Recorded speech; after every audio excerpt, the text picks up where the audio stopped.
I hadn't even had a chance to sit down in the chair when he said goodbye.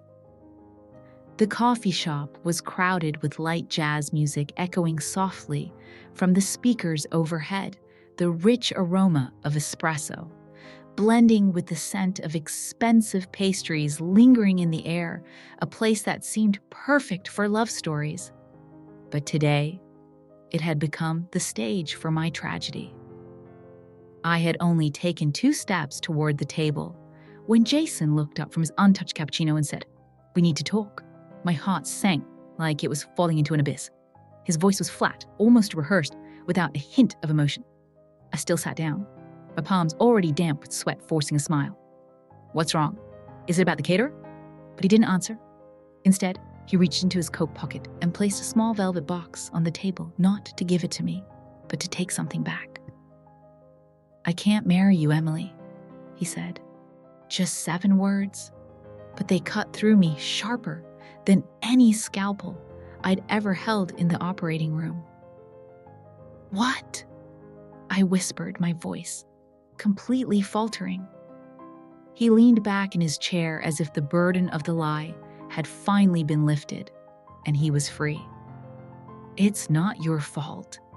We're just heading in different directions.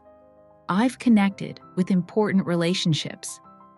Megan Langley, the daughter of Gregory Langley, the venture capital mogul who owned nearly half of the tech startups on the West Coast. My heart pounded like it was about to burst. "You're leaving me for her." "It's not like that," he said, even though it clearly was. "This is better for both of us. You deserve someone simpler." He didn't even blink as I stared at him, shocked and silent, trying to understand how the man I was supposed to marry in 16 days could erase me so cleanly. Then, as if he hadn't already shattered my heart enough, he added, "And the ring. It's a family heirloom. My grandmother would be heartbroken if it left the family." I took it off. My hands were trembling, but I did it. I placed it gently on the table between us and said, "Thank you for your honesty." Then I stood up and walked away straight through the glass door, past the couple sharing dessert, past the curious eyes trying to guess what had just happened. It was only when I turned onto Elm Street that the tears finally fell. In this American society, where everyone talks about the American dream, opportunities for advancement, powerful connections, I suddenly realized that dream is sometimes built on the backs of people like me, those pushed to the margins because they don't have prestigious lineage or massive bank accounts. Jason hadn't just abandoned me.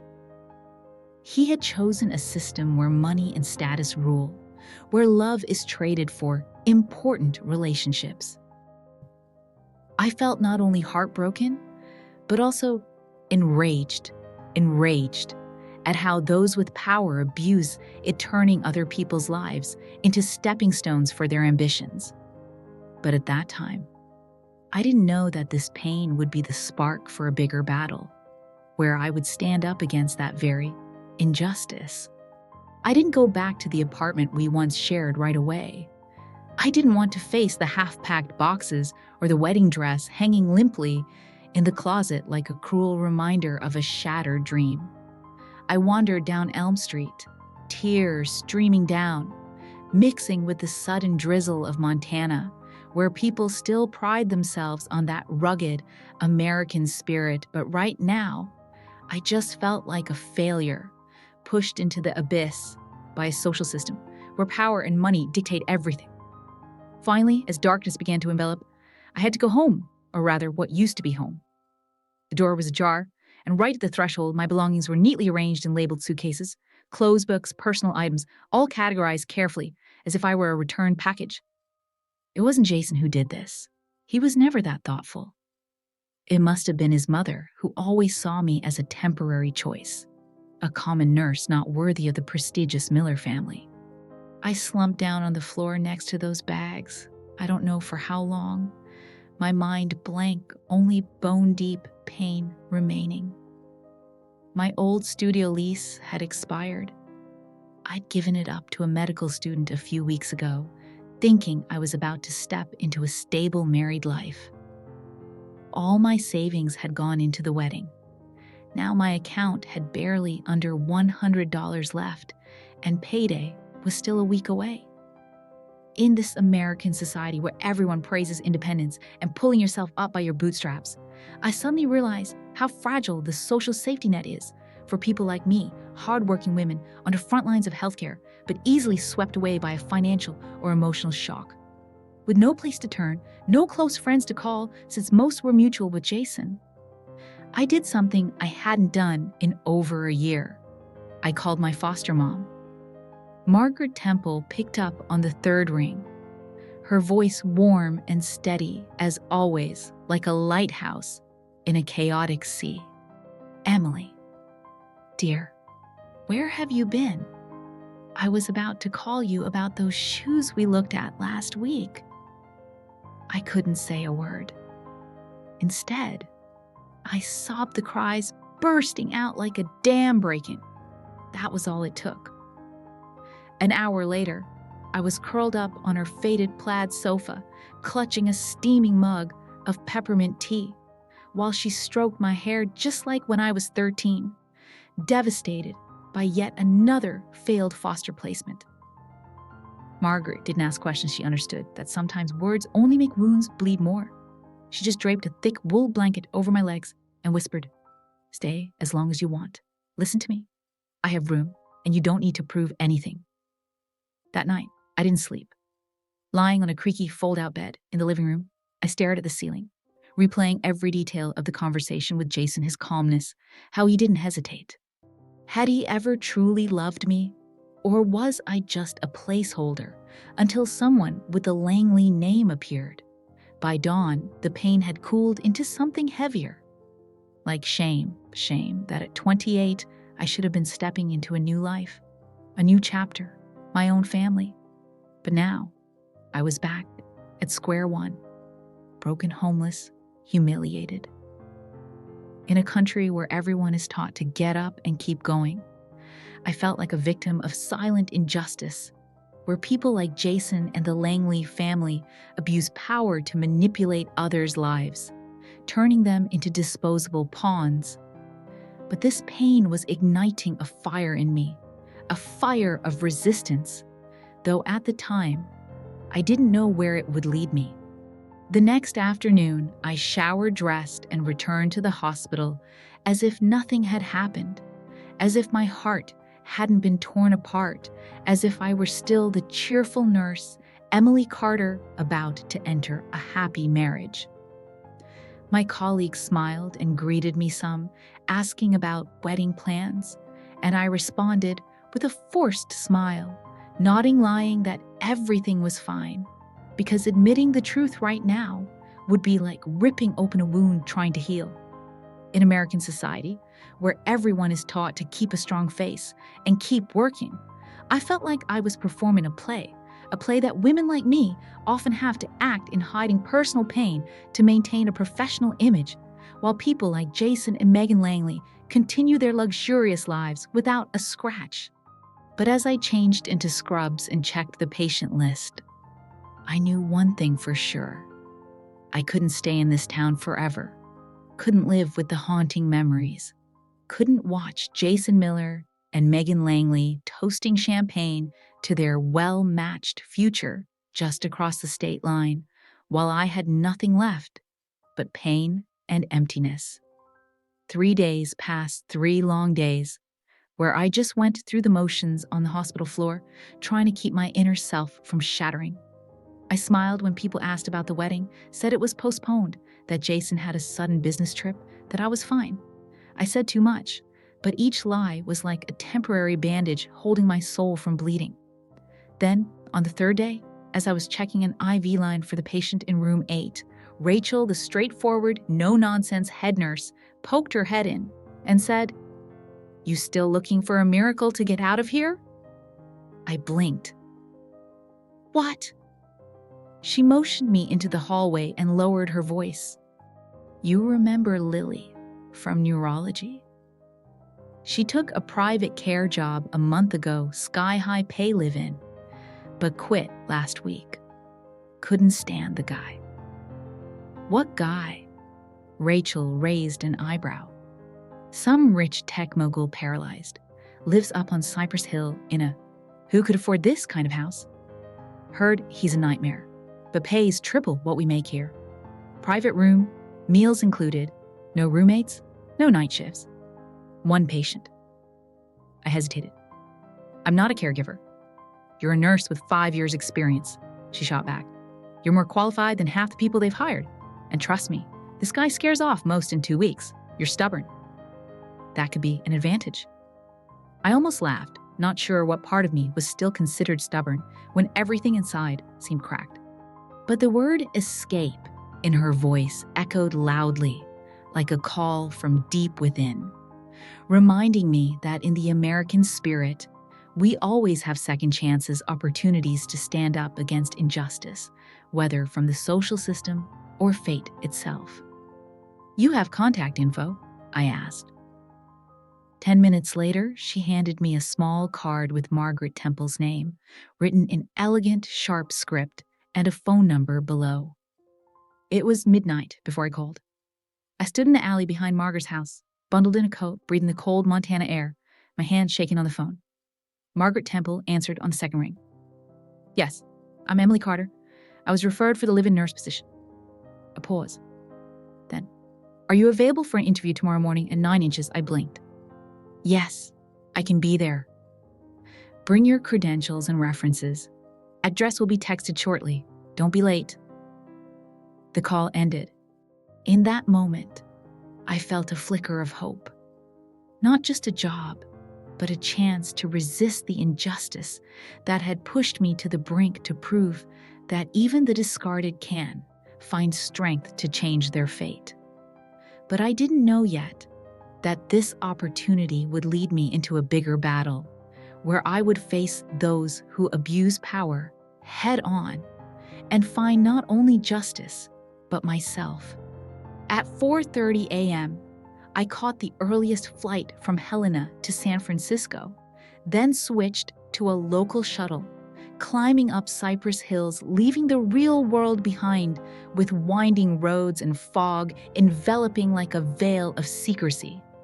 Everything felt like a dream I didn't deserve yet, a second chance in a country where everyone preaches about the American dream, where those pushed to the bottom can climb up if brave enough. But I knew well that this system often favors the powerful, and I was stepping into their territory with nothing but an overstuffed bag and a bleeding heart.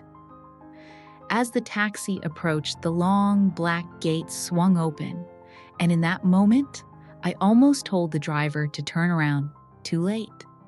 The house emerged like a modern fortress, glass and sharp steel blending into the cliffs, as if someone had carved a mansion from sunlight and boulders, a symbol of Silicon Valley-style American wealth, where technology and money create isolated palaces, hiding dark secrets behind a glittering facade. Margaret Temple waited at the front door, a woman in her 60s, wire-thin hair, in a tight bun, dark blue suit without a wrinkle, eyes sharp like someone who'd worked in the military or a hospital, where discipline is the only thing preventing chaos. She looked me up and down with cold precision. You're early, she said. I didn't want to be late. Good. Follow me. The interview was quick, more like an interrogation than a conversation. She skimmed my resume, asked 4 curt questions about experience, didn't smile once, and finally said, "The position is yours, Miss Carter. Terms are simple. On call, 24/7, 2 days off per month. No visitors, essential medical knowledge, discretion is non-negotiable. Your patient is a complex man. You'll live on the 2nd floor adjacent to his suite.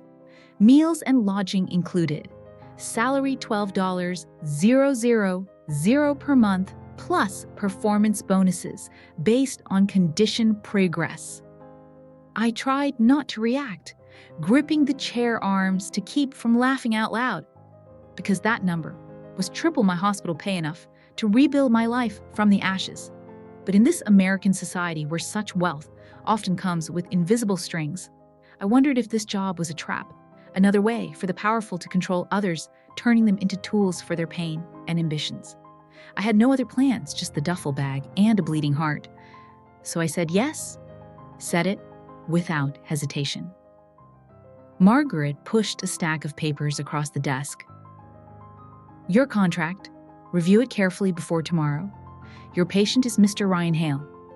The name meant nothing to me then, but it would become everything.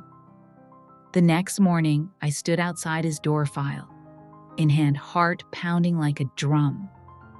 The hallway was silent carpets, swallowing footsteps. Everything in this house, polished and cold marble floors, sleek lines, expensive quiet. Margaret stood beside me, clipboard pressed to her chest. You sure you want this? She asked without looking at me.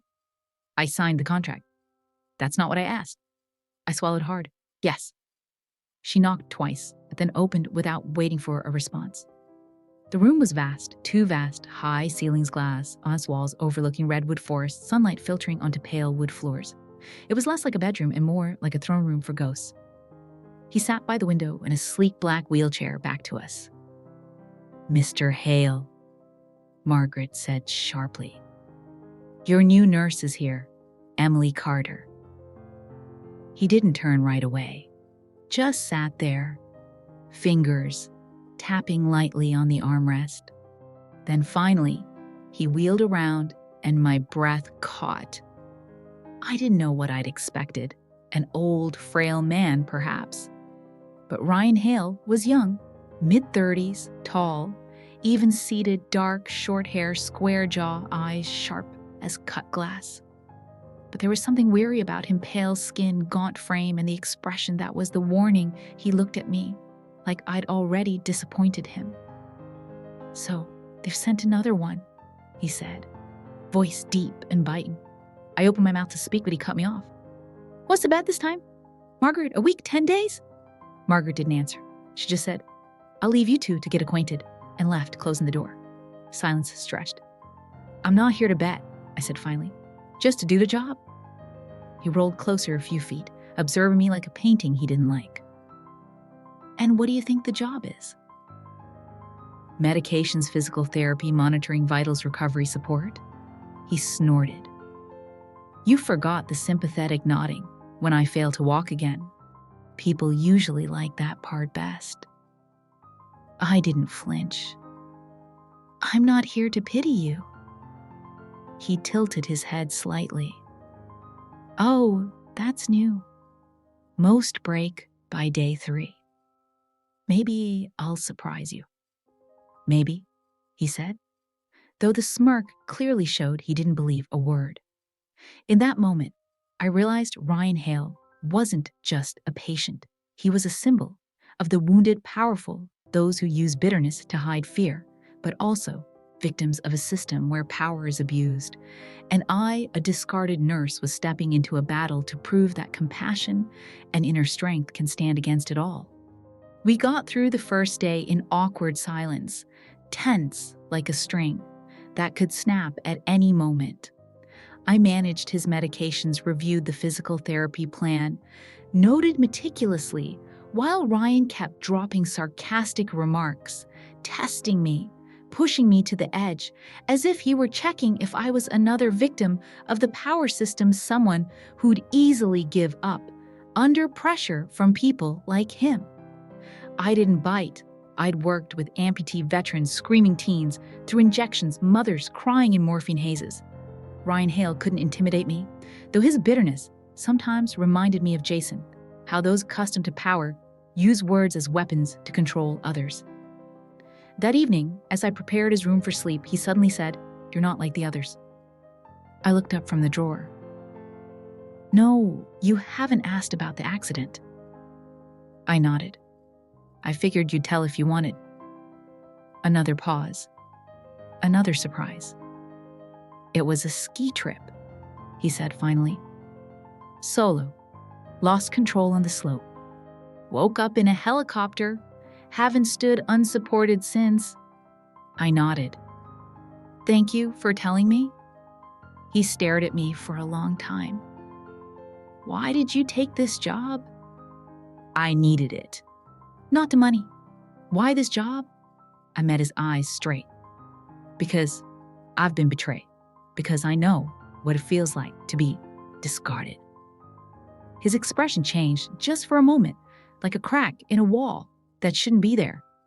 Then he turned back to the window. Don't get attached, he said. I'm not grateful and I don't make friends. Good, I replied. I'm not delusional. He said nothing more, but he didn't send me away either.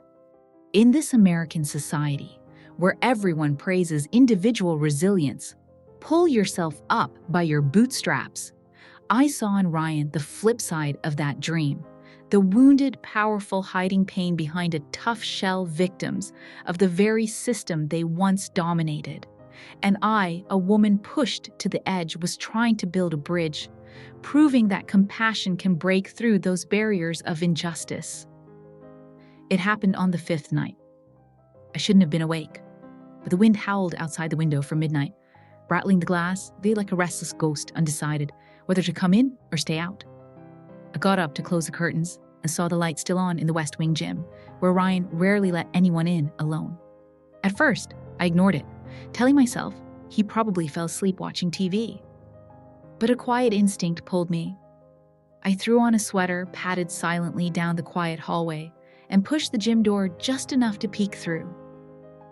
What I saw made everything stop. Ryan Hale was standing not fully, not unsupported. He gripped the parallel bars tightly, arms strained with effort, sweat dripping from his temples, legs trembling under him, every muscle taut. But he was doing it slowly, determinedly, one agonizing step at a time. My breath caught. He didn't notice me at first, too focused. But the door's slight creak gave me away. He turned, saw me, and his expression shifted from effort to fury instantly. What the hell are you doing? He snapped. I heard something. I thought, get out, Ryan. Now. I didn't move. Not because I was frozen, but because something in my chest had shifted. He wasn't hopeless. He wasn't done. He was hiding progress. Why are you hiding this? I asked softly. His hands gripped the bars, hard knuckles white. Because the moment people see progress, they expect miracles. Recovery doesn't work like that. He laughed bitterly. No, but disappointment does. I've seen people leave when they realize I can't magically stand up and be back to normal. I don't do that anymore. So instead, you pretend there's nothing left, that you've given up. His jaw tightened. You don't understand. I stepped closer carefully, like approaching a wounded animal. Maybe I do. His eyes locked on mine, angry, uncertain. I won't tell anyone, I said. But if you let me help, really help, we could aim for better. You don't have to do it alone. Why? He demanded. Why do you care? Because I know what it's like to have your future ripped away and be expected to smile through the shards.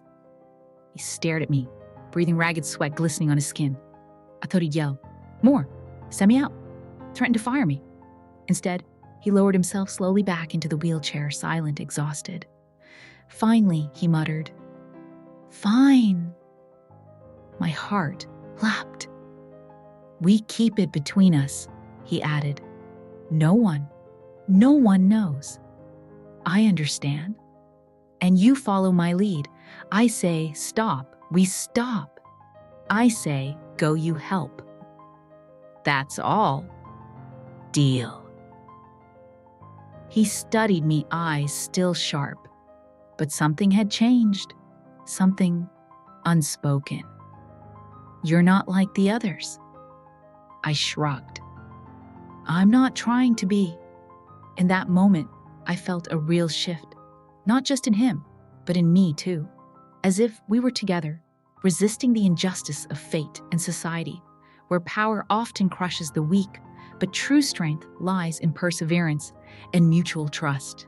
A lesson the true American dream teaches us, standing up not alone, but with those who dare to stand by. We started the sessions the next morning at dawn. silent before Margaret woke, before sunlight could warm the kitchen tiles. Each step he took was controlled agony, measured like fighting Earth's gravity with sheer grit and muscle memory. But he did it. And I was there not to cheer, not to cry, just to support a steady hand holding up the world. He didn't want to fall flat. It started with a voice. I was organizing the medicine cabinet in my room when I heard it.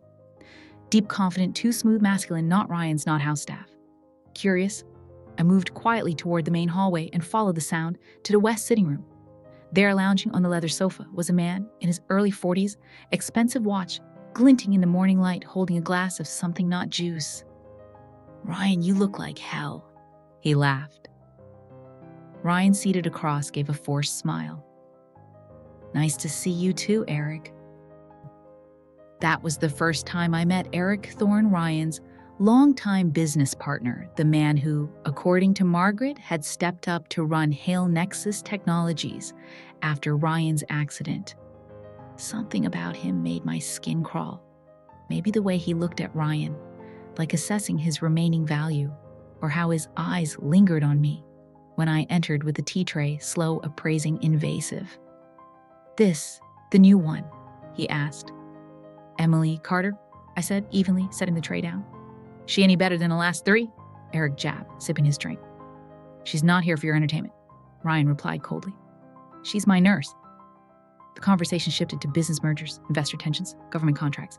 I tried to stay invisible, but one word froze me in place. Langley. Eric leaned in, lowering his voice. Laura says her dad's ready to push capital through. We just need to shift the control package to the shell company. Langley Capital will absorb it. He has ties on the tech board. Easy in. Ryan didn't respond. He looked out the window, knuckles tight on the armrest. I've got the docs ready, Eric continued. Just need your sign-off after. Ryan said, I'll review them. You've been saying that all week. Wait longer, the window closes. Ryan didn't answer. My pulse thundered in my ears. I slipped out of the room before anyone noticed I was still there. Langley. Laura Langley. The name still haunted me. And then it connected. Langley Capital. Laura. Eric's push for signatures. The company.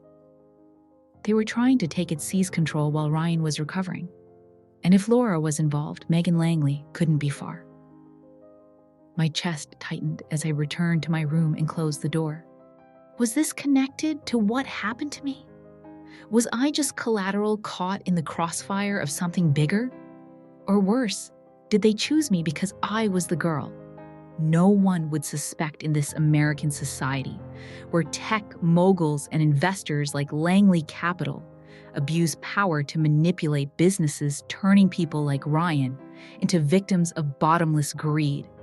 I realize injustice doesn't stop at romance. It spreads like a web, touching every corner of life, where the weak get crushed if they don't stand up.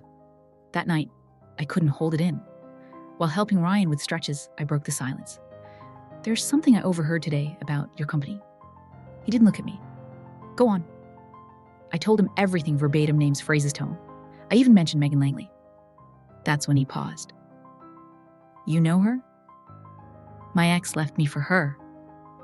He blinked slowly. Jason Miller. I nodded. You know him. Not personally, but heard the name through Eric. He wheeled away from the wall and faced me. You're suggesting my business partner and your ex are what, collaborating? I'm suggesting it's too coincidental. He said nothing for a long time. Then finally, I'll look at the documents. That was it. I tried not to feel crushed. I'd hoped for more, maybe trust, maybe action. But instead, Ryan retreated into silence, like everything I'd said had fallen into the void. That night, I paced my room like a caged animal. Was I wrong imagining ghosts? Or worse, right? And no one believed. The next morning, he knocked on my door. He'd never knocked. When I opened, Ryan sat in his wheelchair file stack on his lap. "You were right," he said. "Langley Capital isn't just investing. The papers shift decision rights and ownership to a shell company Eric set up 2 months ago, buried under layers." My breath caught. "I want you to help me stop them." He handed the file. "You sure?" I asked. "After everything," Ryan nodded. "If they think I'm too weak to fight, they've forgotten who I was before the break." In that moment, I felt true power, not from money or status, but from truth and courage, a reminder that, in the American spirit, we can resist power abuse, turning dark schemes into opportunities for justice. And I, once a victim, was now an ally in that fight. The plan took days to finalize. Each night, after the house staff quieted and windows darkened, Ryan and I sat across from each other. At the long oak desk in the study, heads bent over documents and strategy notes like building a war room piece by piece, and I was his only ally within these walls. His hands sometimes shook from exhaustion, but his voice stayed steady, like a reminder that real strength comes from will, not from muscles or massive bank accounts that people like Eric and Langley Capital rely on to manipulate everything. He'd contacted his private lawyers. They were gathering files, emails, contracts, bank trails. Ryan hid nothing from me, even his suspicions. "I trusted Eric more than anyone," he said one night, voice low with regret. "He was there the day I pitched the first app. I let him speak for me when I couldn't walk. And all this time, you were right to trust your instincts," I said. "I did it late, but you won't anymore." A week later, a special board meeting was called. No one suspected. Ryan let Eric think the signature was coming, even emailed, "Thanks for handling everything smoothly." That afternoon, he dressed in a suit the first time I'd seen him, in full tailored midnight blue, sharp, handsome, in a way that made my heart slow. His body was still weak, but the way he moved, proud, upright, changed the room's air. He practiced walking to the conference table with a cane, just 10 steps, then 15, then 20. "I want them to see it with their own eyes," he said, eyes flashing with determination. In this American society where the American dream is built on fighting injustice from founders against tyranny to individuals today challenging corporate giants, I saw in Ryan a living symbol, a man the power system tried to crush, but rising not with force, but with truth and bravery, turning pain into a weapon. Eric, Laura, even Jason, they represented the dark side of that dream, where greed abuses power to steal, turning businesses and lives into stepping stones for personal gain. But we two wounded souls were uniting to resist, proving that real strength lies in perseverance and unexpected alliances, where a discarded nurse could become the key to justice. Each evening, we dissected every fraudulent document, pointing out backdoor clauses, shell layers hiding true intent. And through it, I felt a deepening bond, not just allies, but something more real, like two souls pushed to the limit by society, but finding strength in each other. Ryan practiced walking relentlessly, sweat-soaked, pain etched on his face. But he didn't complain. He just looked at me and said, "We'll surprise them." And I knew the climax was coming, where we'd not only save the company, but save ourselves from the shadows of injustice, affirming that no one has the right to abuse power without punishment. The meeting day arrived. We got there 15 minutes early, the building all glass and chrome, too silent, like a symbol of the American tech world, where everything is glossy on the surface, but hides dark schemes inside, where power is traded like commodities, and people like Eric can abuse trust to plunder. My mind raced with sleepless nights of analysis. But now, everything was set. And as we entered, heads turned. Ryan, walking beside me, jaw set, steps measured but firm, with a cane, a living challenge against a system that tried to push him down. Shock rippled through the hallway like electricity whispers echoing, but Ryan didn't stop. He walked straight into the boardroom, where Eric sat at the headlock You're there in a dove gray suit, legs crossed, lips painted like a declaration of war. And beside her, Jason, he looked smaller than I remembered. Still handsome, still smug, but now less polished, like something borrowed and not returned properly. When Ryan entered the room, cane tapping lightly on the floor, the silence shattered. "You're walking," Eric said, voice off-key. "Not perfectly," Ryan replied, "but enough." He didn't sit at the end. He went straight to the head, paused, and looked Eric in the eyes. "This meeting is now under my authority," he said calmly. "And I'll start with this." He placed the file stack on the table and flipped it open, the room following as he laid out every forged trace, every backdoor clause, every evidence of Eric's attempt to hand control of Hale Nexus Technologies to Langley Capital's private shell company. Laura didn't flinch, but Jason shifted uncomfortably. Eric's face paled. "You can't prove intent," Eric muttered. "I don't need to," Ryan replied.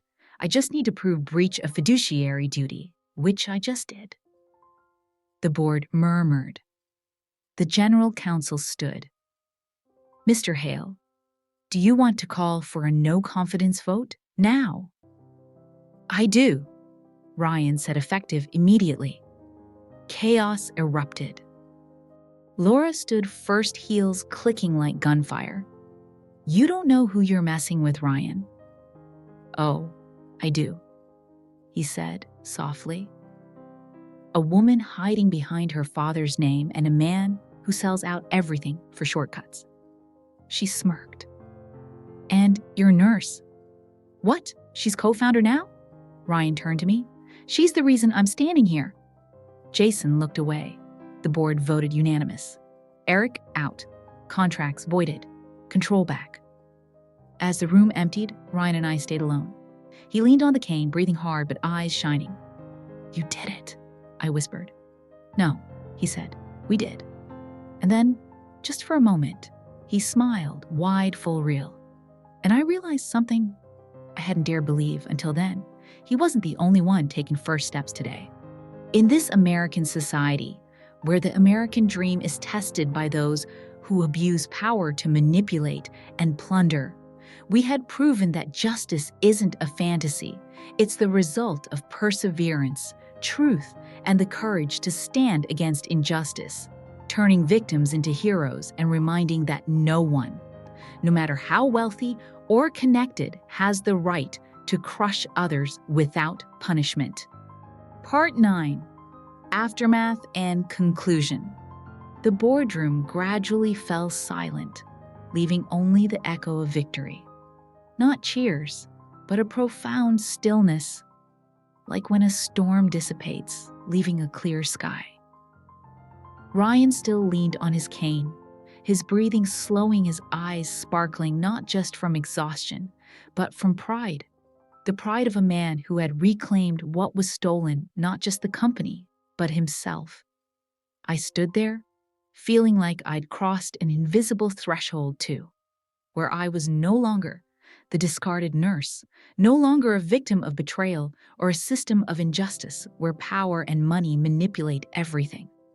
We had together defeated a conspiracy not just from Eric or Langley Capital, but from a world where people like them think they can crush anyone in their way. The weeks that followed the mansion no longer felt like a cold tomb.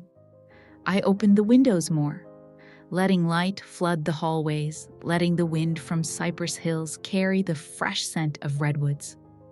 The garden, once barren and overgrown, began to revive like us. Ryan still had hard days, still battled pain, still limped, but the bitterness that once clung to every step had gradually faded. So had mine. The wedding that never happened, the name I almost took, I let them go. No regrets. I started seeing myself not just as the girl Jason and Megan Langley threw away, but as a woman redrawing her future one stroke at a time. I went back to books, ran short loops on the trail behind the house, and laughed without guilt, something that seemed impossible just months ago. In American society, where everyone is taught to stand up after failure on their own, I realized healing isn't just individual. It comes from rebuilding trust, not only in yourself, but in those who dare to stand by when the world turns away. Ryan started cooking one night a week, even though he burned the rice pot and cursed the stove like it owed him money. I let him, sitting on the kitchen island legs, tucked up, smiling at his frustration. It became our ritual, small, unspoken, but ours. One night, he handed me something unrecognizable and said, "If this kills you, I want it on record that you volunteered to try." I smirked. "You'll get the company in the will?" He paused, looking at me. "Actually, no." I looked up. "I've put it in a trust," he said gently. "One that includes you." I blinked. "What?" "I'm not giving you the company," he said, voice soft but firm. "But I want you to know I built something better with you than with anyone else, and I want you to be part of what's next." I stared at him, heart pounding. Then he pulled a small black box from his pocket. "Before you say anything," he said quickly, "you don't have to answer today, or even this year. I know I'm still learning to be human again, and I know you didn't sign up for this." He opened the box. Inside was a simple gold ring, a tiny sapphire in the center. "But I still want to ask," he said, voice low. "Will you consider walking this road with me? Not because I need saving, but because with you, I remember who I am." I didn't cry, though I thought I would. Instead, I felt a peace, a sense of arrival, like traversing the darkest forest and finding not a castle, but a quiet clearing to breathe again. I took the ring, slipped it on my finger. "I'm not saying yes," I whispered, smiling. "But I'm not saying no." He smiled, a rare, true smile that lit up the kitchen. We didn't rush. No big announcements, no headlines, just new mornings, new progress. Ryan walked half a mile alone the next month. I passed my certification exam to open my own clinic. We hired more staff, and I stayed in the house, but it no longer felt like his. It was ours. Jason texted once, 2 lines asking if I was okay. I didn't reply, because I didn't need to. The truth was, I'd gotten everything I needed from that pain, a lesson, a detour, and a door to a life I never dared dream of just months before. By fall, Ryan ditched the wheelchair entirely. On his birthday, we took a short trip to the coast, just us. He walked beside me on the sand at sunset sand, clinging to our feet, wind cold enough to sting. In one moment, he looked out at the ocean and asked, "Do you think we'll ever go back to who we were before?" I shook my head. "I hope not." He turned to me, and I added, "Because who we've become is better." He didn't respond, just took my hand and didn't let go. In this American society, where the American dream isn't just about money or power, but about rebirth, rising from ashes, we had proven that injustice, whether from corporate greed or personal betrayal, doesn't define you.